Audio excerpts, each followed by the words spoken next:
I'm Nikki. I've had MS for 1,649 days. So I was diagnosed with MS back in 2015. So my first knowing symptom of having MS was getting up from a stool in the kitchen and going completely blind in my right eye. Just gone completely. And then had 1,001 different tests and specialists because I weren't sure what was going on. And by the 28th of February, I had my neurologist telling me that I had relapsing remitting MS. How do I feel? Rather a bit numb, I suppose, because my mum had it. And I think when my mum had it, there was no treatment.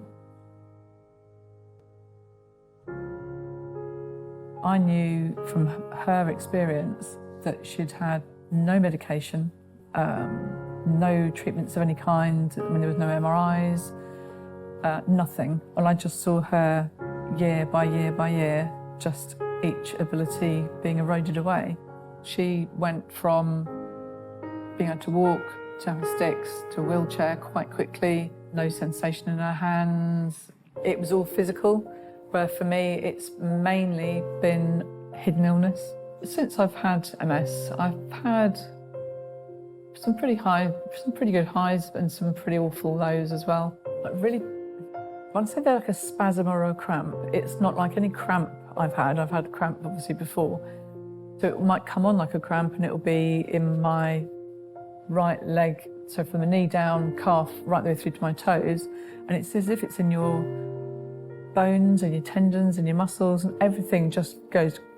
And if you tried to straighten your toes, you'd break your toes. You can't stretch it out, so it's not like normal cramp.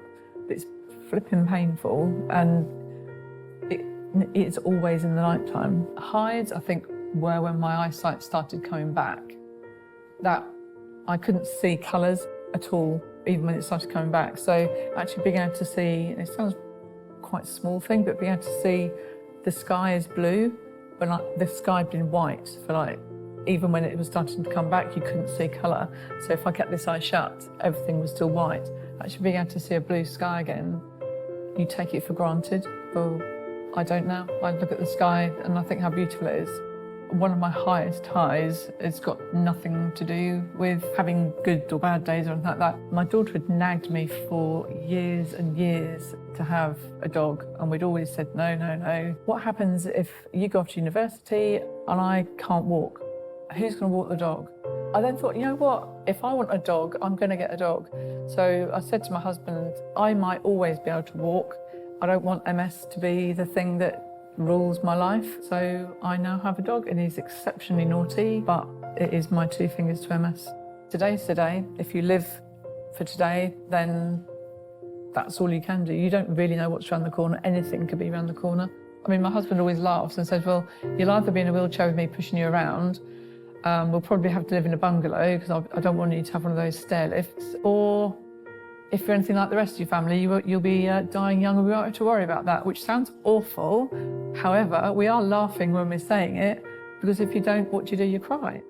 I think more than any other campaign, we are so close to finding that critical answer to stopping MS, and for the hundreds of thousands of people whose lives will be affected, just not for them, but their family and friends and everything.